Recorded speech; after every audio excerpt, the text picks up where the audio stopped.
नमस्कार दोस्तों, मेरा नाम मेघा है और मैं फाइनल ईयर मेडिकल स्टूडेंट हूँ। तो मैंने जैसा आपको बताया था कि हमारा जो ये चैनल होगा एक प्लांट बेस्ड चैनल होगा।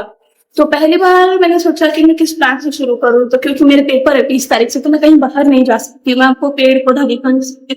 तो क्यों ना हम एक ऐसे पेड़ से शुरुआत करें जिस पेड़ को हमने घरों में शुरुआत से देखा है, जिस पेड़ को हम जानते हैं, जिस पेड़ को मैं आप आपके घर वाले आपके दादा दादी सब जानते हैं।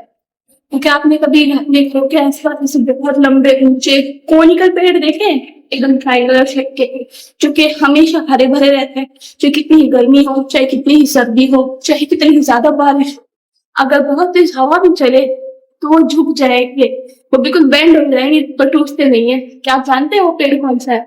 जी, आपने बिल्कुल सही सोचा, उसे कहते हैं अशोका का पेड़।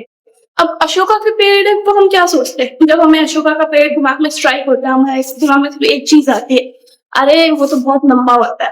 बिल्कुल सही कहा आपने, लंबा तो होता है। और क्या आप जानते हैं अशोका के पेड़ के दो टाइप्स होते हैं? तो चलिए बात करते हैं थोड़े से अशोका के पेड़ के बारे में। अब मैंने आपको बताया अशोका के पेड़ दो टाइप के होते हैं। कौन से दो टाइप के होते हैं? एक होता है ट्रू अशोका का पेड़, एक होता है फॉल्स अशोका का पेड़। तो जो ट्रू अशोका का पेड़ होता है वो पेड़ हम जो कह सकते हैं एक्सटिंक्ट होने वाला है, एंडेंजर्ड स्पीशीज है, बहुत कम इंडिया में पाया जाता है। तो जो असली अशोका का पेड़ होता है, यानी कि ट्रू अशोका का पेड़ होता है, वो आज के टाइम पे बहुत कम जगह पे पाया जाता है। वो कुछ एरियाज में पाया जाता है, वेस्टर्न घाट्स में, मुंबई की तरफ, झारखंड में, उड़ीसा में, कुछ एरियाज में, मतलब ऐसे प्रॉपर कल्टीवेशन नहीं है कि बहुत ज्यादा एरिया पे वो पाए जाते हैं। कुछ एरियाज में पाए जाते हैं, वेस्ट बंगाल में, मेघालय में, हाँ कुछ हिमालयन एरिया पे भी पाए जाते हैं, बट अभी उनकी कल्टीवेशन बहुत स्लो हो गई है, बहुत ज्यादा मात्रा में उनका यूज हम बोल सकते हैं हो गया है, तो अब वो एक एंडेंजर्ड स्पीशीज हो गई है। तो अभी तो चलिए अब उसके बारे में कुछ जानते हैं। तो मेडिसिनल यूज के बारे में बात करते हैं। वैसे तो ये पेड़ 25 से 30 फीट ऊंचा होता है। इसके हरे रंग के और हल्के पीले रंग के पत्ते होते हैं। जैसे जैसे मेच्योरिटी आती है तो धीरे धीरे इसके पत्ते डार्क कलर के, यानी कि बिल्कुल हरे, बिल्कुल गहरा हरा रंग हो जाता है। इसमें नारंगी कलर के जब शुरू में आते हैं तब नारंगी होते हैं, फिर धीरे धीरे धीरे धीरे धीरे धीरे करके बिल्कुल चटक लाल यानी कि क्रिम्सन रेड कलर के हो जाते हैं। तो चलिए अब इसके मेडिसिनल यूज की बात करते हैं। तो सबसे पहले देखा जाए तो स्त्री प्रिया बोला जाता है इस पौधे को, और स्त्री प्रिया इसलिए क्योंकि आयुर्वेद में और हमारे पहले के वेद शास्त्रों में इसे औरतों की बहुत अच्छी जड़ी बूटी माना गया है। और वो इसलिए माना गया है, इसे यूट्राइन डिजीज यानी कि औरतों के बच्चे दाने से रिलेटेड, यानी कि औरतों के रिप्रोडक्टिव ऑर्गन से रिलेटेड कोई भी बीमारी हो, ये इसे ठीक करता है। इसके अशोकारिष्ट बनता है, इसकी छाल का एक गाढ़ा सा होता है, और जो हम औरतों को देते हैं तो इससे उनकी काफी ज्यादा तकलीफें दूर होती है।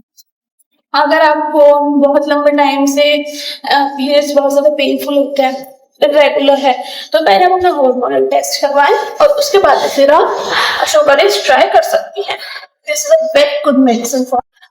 अगर आपके चेहरे पर एक्ने है, अगर आपके चेहरे पे पिंपल है, या आपके चेहरे पे किसी भी तरीके के डार्क स्पॉट्स जो पिंपल होने के बाद में छूट जाते हैं, अगर आप उसके ऊपर अशोका के छाल का लेप लगाएंगे तो आपका चेहरा ग्लो करता है, क्योंकि अशोका एक ब्लड प्योरीफायर भी होता है।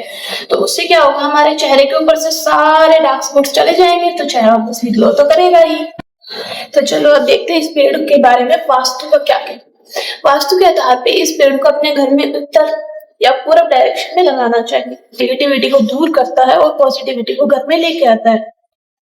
हमारे वेदों पुराणों में लोग अशोका के पेड़ को बहुत ज्यादा पवित्र मानते हैं। ऐसा माना जाता है कि जब रावण ने सीता माता का हरण किया था, तो सीता माता ने सोने की लंका को छोड़कर अशोक वाटिका यानी कि अशोका के पेड़ों के पास में रहना पसंद किया था। जैसा कि मैंने आपको शुरुआत में बताया था कि अशोका का पेड़ जो होता है वो स्ट्रेस को कम करता है, तो इसलिए सीता माता ने अशोका के पेड़ के पास में रहना पसंद करा था। तो और इसके बारे में बात करते हैं, जो बुद्धिस्ट लोग हैं वो लोग क्यों मानते हैं कि जो उनके भगवान यानी कि गौतम बुद्ध, उनका जन्म अशोका के पेड़ के नीचे हुआ था। तो वो बुद्धिस्ट मॉनेस्ट्री जहाँ पे वो लोग जाते हैं, पूजा पाठ करते हैं, जो उनकी वर्शिप होती है जो जहाँ पे होती है, वहां पे वो अशोका का पेड़ जरूर लगाते हैं। उन्हें वो पेड़ बहुत ज्यादा पवित्र सैक्रेड लगता है। तो दोस्तों आज हमने बात करी अशोका के पेड़ के बारे में। कितनी दिलचस्प बात है ना, कितनी इंटरेस्टिंग चीज है कि हम लोग पर कोई एक पेड़ वो हमें इतना ज्यादा अच्छा फील करवा सकता है क्योंकि उसके सिर्फ हमें उसकी छाया में बैठने से हमारा इतना सारा स्ट्रेस रिलीज हो सकता है, हमारा स्ट्रेस बिल्कुल जीरो हो सकता है। तो आप भी अपने आसपास अशोका जरूर लगाइए और अगले बार मिलते हैं किसी और इंटरेस्टिंग पेड़ के बारे में जानकारी लेके। और तब तक के लिए मुझे सब्सक्राइब करें, आप मुझे अपना प्यार दीजिए ताकि मैं अपने चैनल पे ग्रो कर पाऊँ, क्योंकि मेरे लिए बहुत मुश्किल है वीडियोस रोज लेके आ पाना। तो मैंने यही डिसाइड किया था कि मैं वीक में 2 बार वीडियोस पोस्ट करूंगी।